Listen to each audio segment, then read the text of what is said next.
conferences, international or regional, are really only good for two purposes, and they can be credible. Number one is starting a process that is likely to lead somewhere, or alternatively, as we tried to do at Camp David in July of 2000, ending a process in an agreement.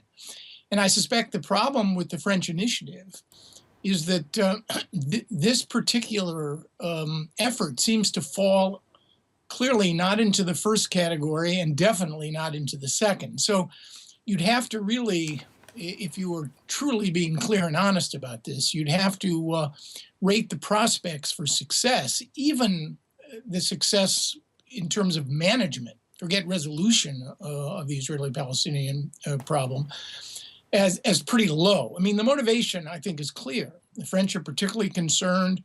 There is a vacuum. But the timing for this particular event is also occurring against two contexts that really aren't that compelling and don't favor Israeli-Palestinian peace. First, the U.S., at least for now, is offline.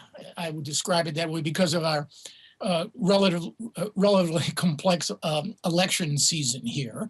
And second, you have what I would describe as a regional meltdown. The Arabs are offline too, and I wonder whether or not you can harness American participation in power and regional participation in order to focus on Israeli-Palestinian peace. I doubt it, frankly.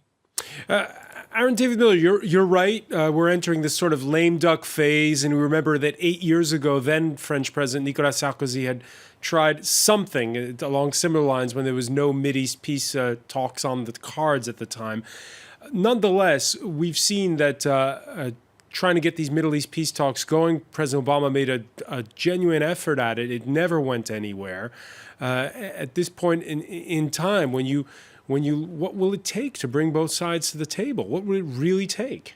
Well, since leaving government in 2003, my analysis of and I spent almost a quarter of a century working for Republican and Democratic secretaries of state trying to figure out a way to promote Israeli-Palestinian and Arab-Israeli peace. But my tune since 2003, and we're talking 13 years now, has remained pretty annoyingly negative for three reasons. Because the three things you need to actually create a credible process that would actually conflict ending agreement just aren't there. Number one, leaders who are masters of their political houses, not prisoners of their political constituencies. Second, ownership. That is to say, Israelis and Palestinians, not the Secretary of State or the French foreign minister, literally are prepared to invest in this effort in a way that has authority and confidence. Every breakthrough in this region, whether it was Israel-Egypt, Israel-Jordan, Israel-Palestinian, have all come without the direct knowledge and participation of the United States.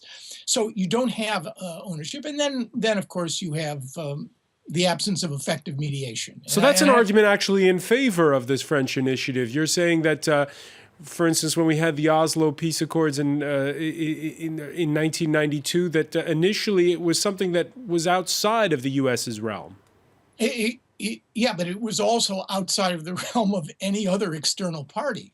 And when I talk about ownership, I'm not talking about French ownership. French ownership, frankly, is as meaningless as American ownership if the parties themselves, the Israelis and the Palestinians, don't believe they have a vital stake in this process. What I'm suggesting is that the Egyptian-Israeli peace treaty came out of secret negotiations about which the United States knew absolutely nothing, that the Oslo process came out of direct negotiations about which the U.S.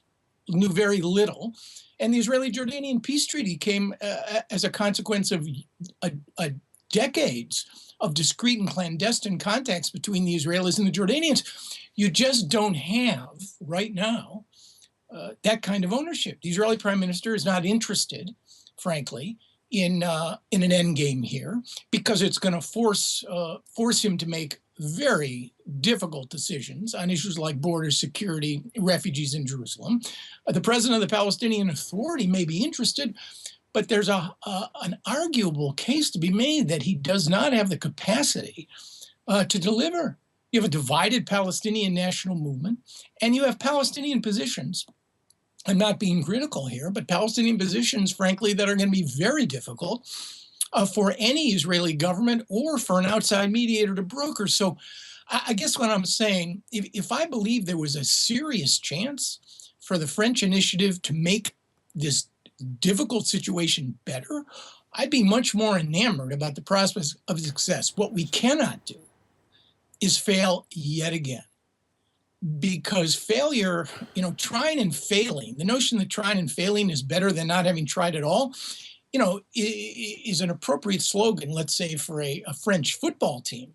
It is not a substitute for a foreign policy for a nation like So in France. this case, it's better not to try at all. Well, in this case, it's best to try smartly.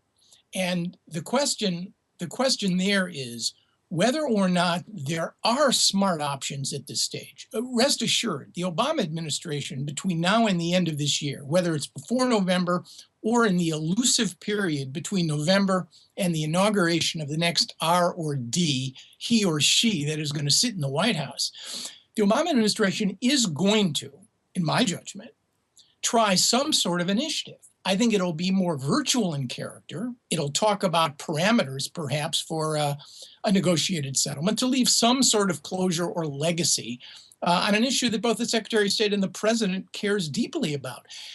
And the French and the Americans best be talking to one another and talking to one another soon, so that, in effect, the French initiative complements what the Americans intend to do and doesn't run at cross purposes. And I'm sure they're in the process of talking to one another.